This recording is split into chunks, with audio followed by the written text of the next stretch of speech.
Well, hello again, and welcome back to a Wine Affair podcast. As you probably can hear my voice, I'm very excited about today's guest. It's one of the neatest things about the world of wine and the world of work and hospitality is how big and small it can be. And so for today's guest, I am super excited to welcome a gentleman I had worked with when I first officially entered the industry. We won't mention how many years ago, but I have full circled, reconnected, and now we work on the same property for the same hotel company again. So we just wanted to kick off this episode and say hello and welcome, Harry. Cheers. Thank you for having me, Andy. And Cindy, so good to see you. And thank you for having me. It's good to be Yeah, here. Welcome. thank you. Cheers. So, kind of part of our tradition is we like to go around and talk about what we poured today, just to introduce our audience to some new wines they may consider, and for us too to practice and learn about different pours. So, Harry, as our guest, I saw some pretty sparkling. Would you like to share what you poured for today?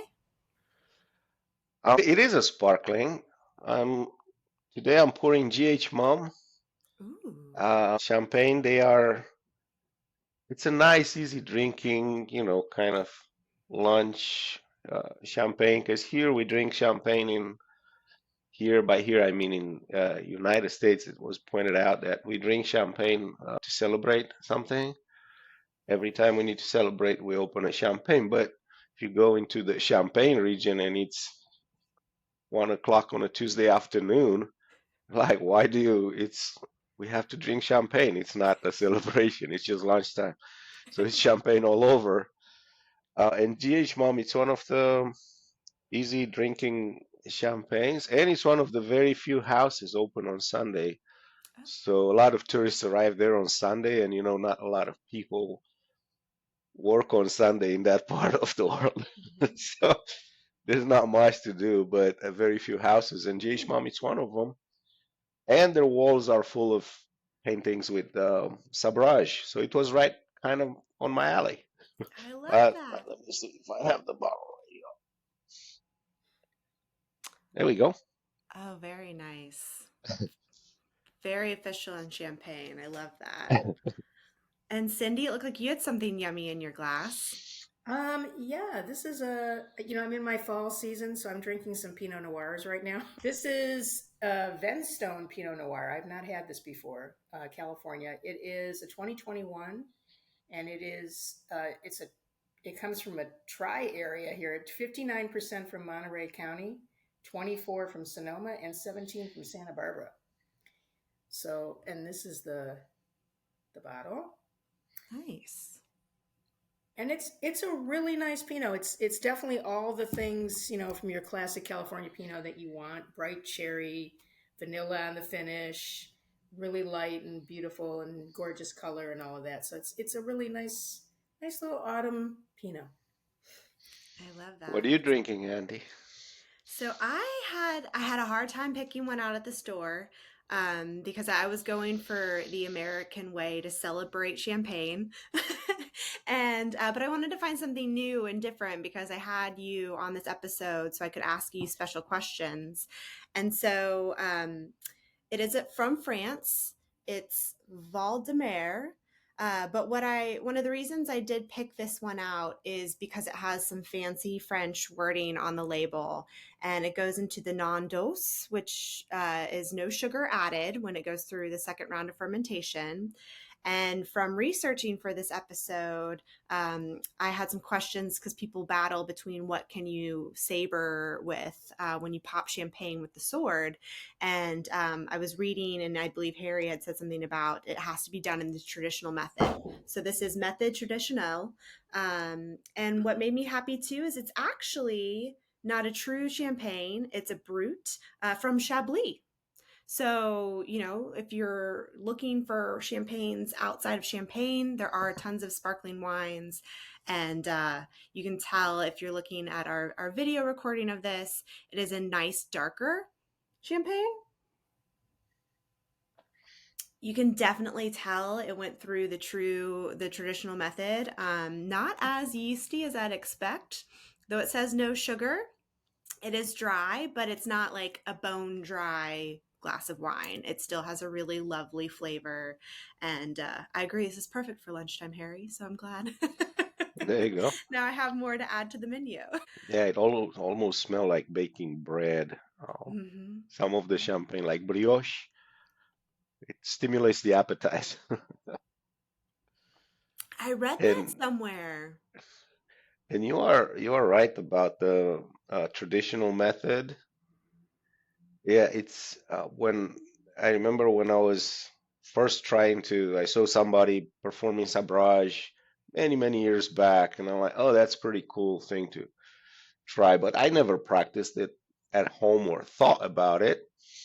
So we went to this party. I can't remember if it was Christmas or something like that, and somebody had a bottle of, was it Andre or one of those $3, $5 sparkling wine. Yep. Like, hey, I've seen a video. Let me show you how it's done. Yes, I'm not allowed in that house anymore. So it was all over the carpet, on the walls. The bottle exploded. And then I was trying to convince them that this is not how it's supposed to happen. And I got a second bottle, and yeah. So I'm like, it has to be more about surprise than it's not that simple. Let me look into this thing. This was many years ago. Yeah, both bottles just shattered because they were not traditional method. I didn't know at the time. So So tested and proven. yeah, what that does, see, because there's different ways you can put those bubbles in the bottle. You can inject it with CO2, or it's not gonna have as much pressure that you need to break that glass. And the pressure in a bottle of champagne that went through the traditional method, it's about 6 atmospheres, which is I don't know how to compare that, but if you like, for instance, if you put air in your tires in your car, if you drive a sedan, it's probably 2.2 atmospheres around there. If you drive an SUV, it's probably three. So basically, it's like in a bus tire. That's how much pressure it's in with the traditional method. So that's why it doesn't take much to just hit it and make a little crack in there, and the pressure will do the rest because the bubbles want to escape. But if there is no pressure, you just hitting that bottle of Pinot Noir with a metal object. For Cindy, don't do that. It's not gonna go well. I love that. Well, don't let his first time party trick, exploding with the cheaper bottle of wine, fool you. Because what I was most excited about having Harry onto this episode today is our tenure working together was really when I first officially started in the industry. We were both part of the opening team of the St. Regis Atlanta, filled with history, filled with tradition, and being part of an opening hotel, you just try to create the best of the best address. And Harry was always up for the challenge. And so we were talking earlier about how fun it was walking down the hallway at work. It'd be lunchtime and we'd be getting ready for some amateur golf tournament or some PGA tour coming through town, and I see a set of golf clubs, but they're not from a guest or a player. It's Harry putting a bottle of champagne on a pillow, kind of getting ready to swing and saber the bottle that way. So we had a lot of fun, and we'll share another story here in a moment. But it couldn't make my day happier. Squiggly lines of careers has been the theme word lately, and I'd kind of done that. And I came back into the hotel world, realized a handful of people that used to work with the St. Regis are now with my current company, IHG Hotels and Resorts, and was learning and seeing who all was affiliated with the brand, visiting the hotel on our corporate headquarters property here in the Americas, see our old banquet chef who's now the executive chef, and he shows me in the lobby, and there is Harry. And it just was like the best of the best have all reconnected. And it couldn't make me happier. But going back to the St. Regis, we had many traditions, and one of those was every day at 6 p.m. to celebrate the end of the workday, like he said, celebrate with champagne. Mrs. Astor, the Astor family started the St. Regis hotels, sabered a bottle of champagne. And so even if there was like two people in the hotel on a Sunday night, you'd hear a pop echo throughout the lobby. And it was just one of my favorite things to do. I'm going to ask Harry to go a little more into detail about one of the bigger challenges we asked him to do. And that was at the 100-year anniversary, when the 100 years after the Titanic sank. John Jacob Astor started the St. Regis Hotel, and he was the wealthiest man and went down with his butler. So that's another butler tradition of the St. Regis. So to celebrate that, Harry tried to go up for a world record of the most bottles of champagne Sabrage, and also pop 100 bottles of champagne in front of a large ballroom of people. So Harry, I love to kind of hear, like, was that your idea? How, like, when did you decide to do this? And tell us the story of how, the victory and the success. We, I was very passionate about this. I like this sabering, the challenge on a sabering, like you said, we can do it with different objects, and I did it with so many objects. Even my kids now can saber I without a love that. problem. I'm impressed. If you do it correctly, it's easy, and fun way to do it. So I thought about, is there a world record there? And it was several records regarding champagne, like how far a cork will travel when you pop a bottle of champagne, right? So there's a world record for that. Hmm. Then there's a world record for how many people simultaneously saber a bottle of champagne, and they get like a stadium full of people and everybody with a bottle and they saber, or things like that. And one of them is how many bottles you can saber in 60 seconds. And I thought that was something that we can do, so we went for that.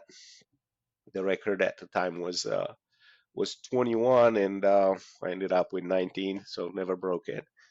But the year after, like you mentioned, I had the possibility with 100 bottles in front of me for Titanic, and there was a lot of people. You're right. I think I still have pictures. There were people in top of people outside at the window looking inside. So it It was a very popular was. event.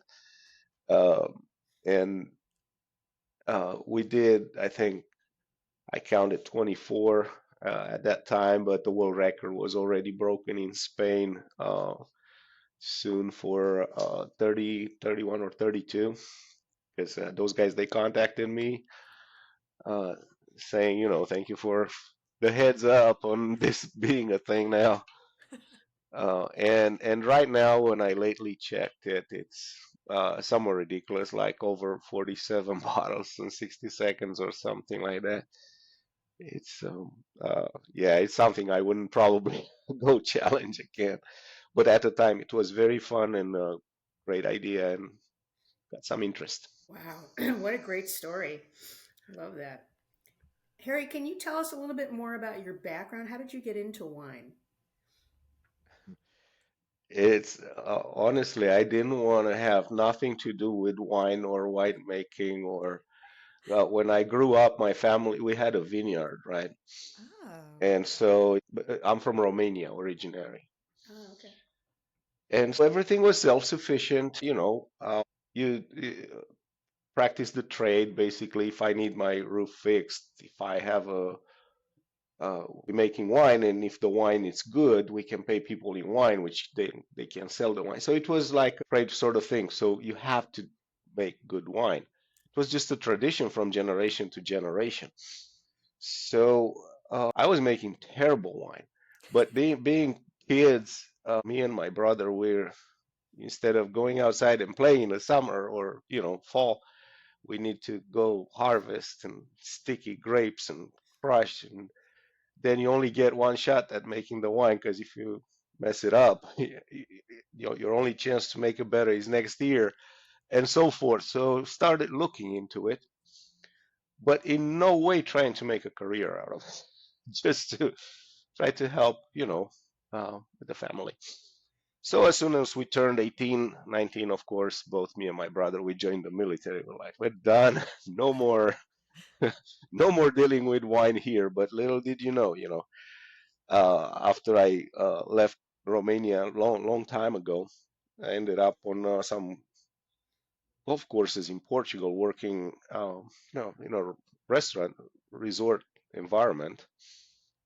And the manager there was a French guy, and says, "Hey, let's taste this wine." And I was the guy that was cutting bread or putting the bread on a table. Like, here's what's wrong with that one. Here's what's good with that one. So they're like, "Huh? Have you ever thought about being a sommelier?" Like, "Oh, what's that, a sommelier?" I have no idea.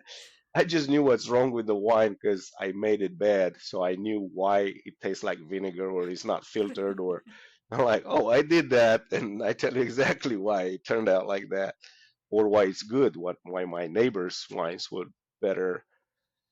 And so that's how it started. I love that. And here you are. You have a bunch of letters following your name on your signature and LinkedIn profile. Yeah.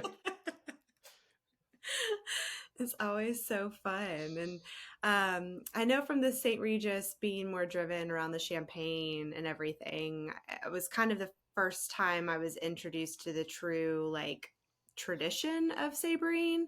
And then I also look and try to research it, and then you see this word sabrage. And so kind of, can you help fill us in a little bit? Is it sabering? Is it sabrage? Like how do I say it? They're both accepted, but if you want to use the correct version, it is sabrage, which Sabrage. comes from French, sabre, which is, saber. It's a sword. I have one behind me right here. Oh, there's my sword right there. Oh, pretty. Yeah. It's got it always, yeah, they're much bigger than you realize.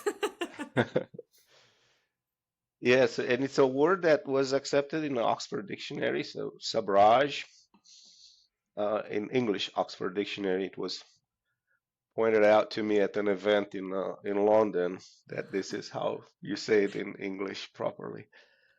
Sabrage. Proper sabrage. But saber, if I say I'm going to saber because it's a saber sword, I'll be okay in the States. Yeah, you'll be okay. Okay. People will understand. All right. Now here's the time. This is like the number one thing on my lifetime bucket list, and I'm challenging Cindy to hold me to it one day. How do I do it? I know there's a way, I know there's a method, but like from the person who can pop 100 bottles at one time and break records, how do I do it? Okay, so it's really physics. So it has to do with the temperature of the bottle. If it's too warm, the bubbles are going to be bigger, right? If it's very cold, the bubbles are going to be smaller. Oh. So if the temperature is too warm, the pressure inside the bottle, remember when I said the bus tire, and they're contained in this bottle. So if you crack the bottle, this bottle, for example, uh, if you hit the bottle to crack it, the crack may go long ways because it's too much pressure and explode. Oh. Now, if it's too cold, it's like hitting a bottle, so the bubbles get smaller and smaller. Imagine towards almost to the point that there are no more bubbles. So now you have still wine in there. It's not really still, but it's fizzy. And the bottle again will crack long ways, so it will explode. So it has to be a certain window where when you hit it right here on the lip, immediately this is the shortest area that the bottle will crack, and it will expel everything. Because I see a lot of articles that people write, sometimes saying, "Oh, what if there's shards inside?" If you Oh. have 6 atmospheres of pressure shooting out of here, I doubt anything will go inside, and there should be no shards because it's a clean cut. But if there were, Yeah, they will go out, not in. There's also a sim on a bottle that is good to follow when the bottles are built. There's two sims, one on one side, one on the other. You can easily see them on any bottle. So ideally would be to hit right where the sim hit the lip. And it doesn't take a lot of force. I mean, we did it with a spoon, um, butter knife, nail clipper, uh, golf um, iron, like you said, and all kind of objects. Yeah, but that's, another way to open the bottle of champagne if you want to make it fun. Good opportunity for me to fill up my glass. Oh, there you go. Well, I can tell you that you mentioned I don't think it was a 6 iron. I think it was a 9 iron. Okay. I knew it was one of This, the 6 or the 9. Which way? I always get those clubs mixed up yeah, playing golf.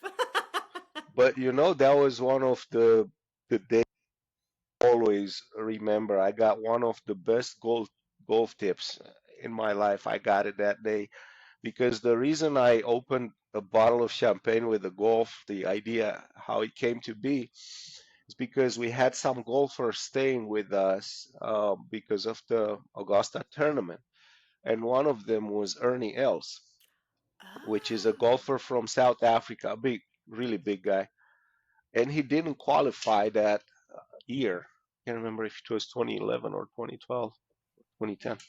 One of those.